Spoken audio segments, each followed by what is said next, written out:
Paris au départ, c'est le podcast de l'agence Visamundi. Sur plusieurs dizaines de destinations, Visamundi simplifie le parcours de tous les voyageurs en aidant à l'obtention du bon document au bon moment. Rendez-vous sur visamundi.co. Bonne écoute.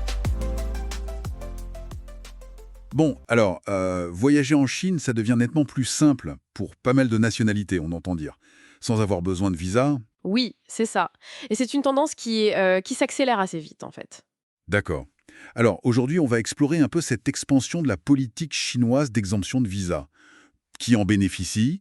Quelles sont les conditions? Et puis surtout, qu'est-ce que ça implique, au-delà du tourisme ou des affaires? Est-ce que ça facilite vraiment une expérience, disons, directe du pays? C'est tout l'enjeu, oui. Ok. Alors, déballons ça. Ce qui frappe d'abord, je trouve, c'est vraiment l'échelle. Ah oui, La durée autorisée, elle passe souvent de 15 à 30 jours. Et la liste des pays, elle s'allonge, hein. On parle de plus de 40 nationalités pour l'accès de 30 jours. C'est quand même une ouverture assez large, non? Absolument large. Et ce n'est pas juste le nombre de pays ou la durée d'ailleurs.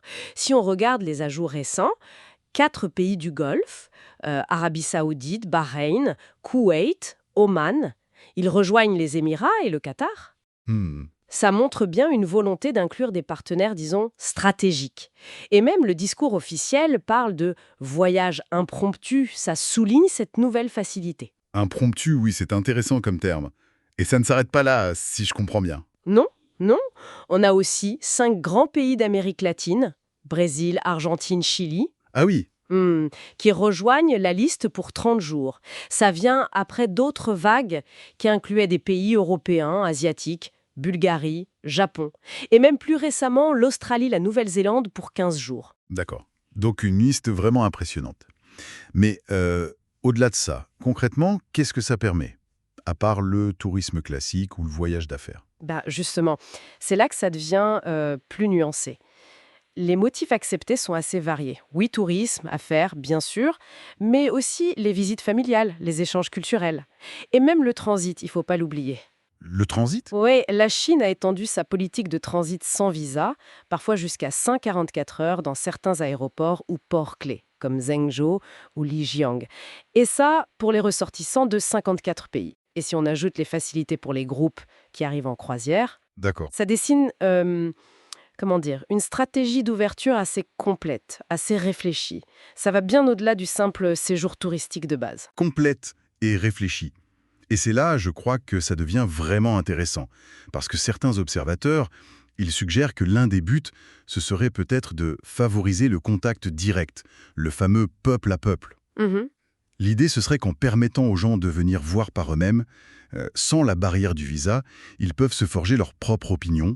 Une opinion qui pourrait être différente, potentiellement, de ce qu'on lit ou entend dans les médias, quoi. C'est une lecture, oui, c'est une lecture plausible. Cet accent mis sur l'expérience de première main il est assez notable.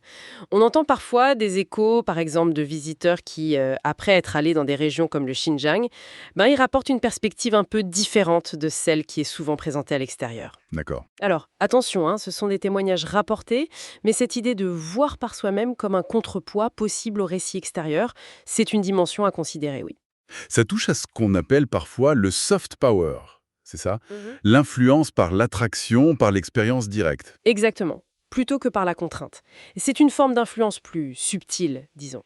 Est-ce qu'on peut lier ça à des objectifs, disons, plus larges, économiques, diplomatiques? Oui, oui, tout à fait. Si on met ça dans une perspective un peu plus globale, cette politique, elle s'inscrit clairement dans plusieurs dynamiques.